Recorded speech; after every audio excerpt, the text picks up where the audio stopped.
इगतपुरी तालुक्यातील मौजे साकूर फाटा येथे नूतन माध्यमिक विद्यालयामध्ये पालक शिक्षक संघाची वार्षिक सर्वसाधारण सभा घेण्यात आली।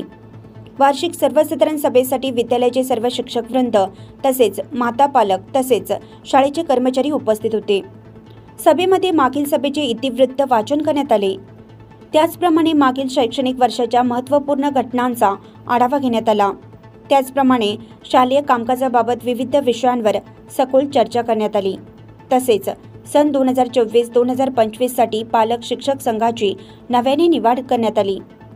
त्यामध्ये पालक शिक्षक संघाच्या अध्यक्षपदी शाळेच्या मुख्याध्यापकांची निवड करण्यात आली। तसेच उपाध्यक्ष म्हणून माननीय सोमनाथ सहाणे यांची निवड एकमताने करण्यात आली। तसेच पालक शिक्षक संघाच्या समितीवर विविध पालकांची नेमणूक करण्यात आली। तसेच शालेय समित्यांवर विविध पालक माता यांचीही निवड करण्यात आली। तसेच माननीय अध्यक्षांच्या परवानगीने वेळेवर येणाऱ्या विषयांवर चर्चा करण्यात आली।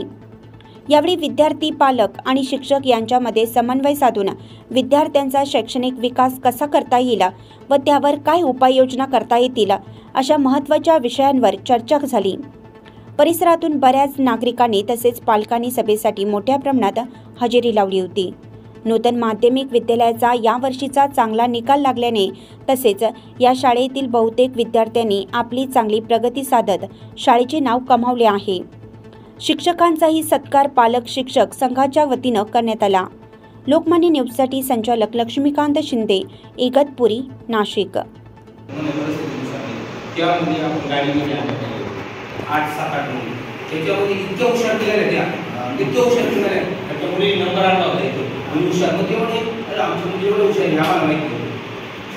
हुशार